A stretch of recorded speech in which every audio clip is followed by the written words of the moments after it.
Some of the benefits you're going to see by maintaining your dynamic posture through the ball. You're going to be able to strike the ball consistently in the middle of the club face. You're going to be able to manage the low point and manage where the club face is a lot easier.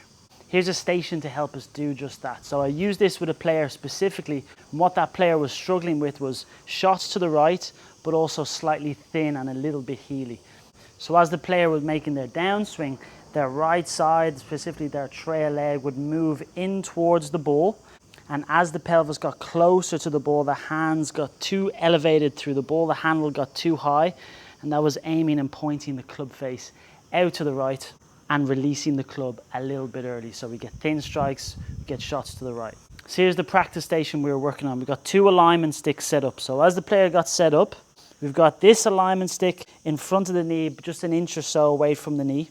And we've got an alignment stick in front of the player, which is sort of matching the shaft at address. So both of these alignment sticks were giving the player a constraint. They had to figure out, okay, how do I make my downswing? A, not crashing into that stick with my trail knee, and B, not getting my hands too high at impact, so I'm going to hit the stick in front of them. So what they needed to feel and explore and figure out, which is the important thing here, it's important for the player to try and figure out this puzzle, was as they were making their downswing, okay, if I'm not going to hit that alignment stick, I need to move my lower half a little bit more laterally, and I need to clear it a little bit better, almost feel like my pelvis is sitting back a little bit.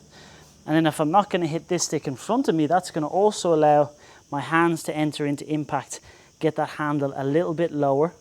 And those two things are going to help me square up the club face, find the middle of the club face, and get that low point a little bit after the ball to compress the strike. So when working on a station like this, start with practice swings, very slow practice swings, and don't put the alignment stick so close that you might hit them, but just enough to give you that awareness and that feedback. Once you've had a couple of practice swings, building in that new feel, so in this case, we're keeping that trail leg back a little bit, we're getting the hands lower, retaining our posture a little bit more, then you can start to hit a couple of shots, 50% of your normal power, just building up that new feel.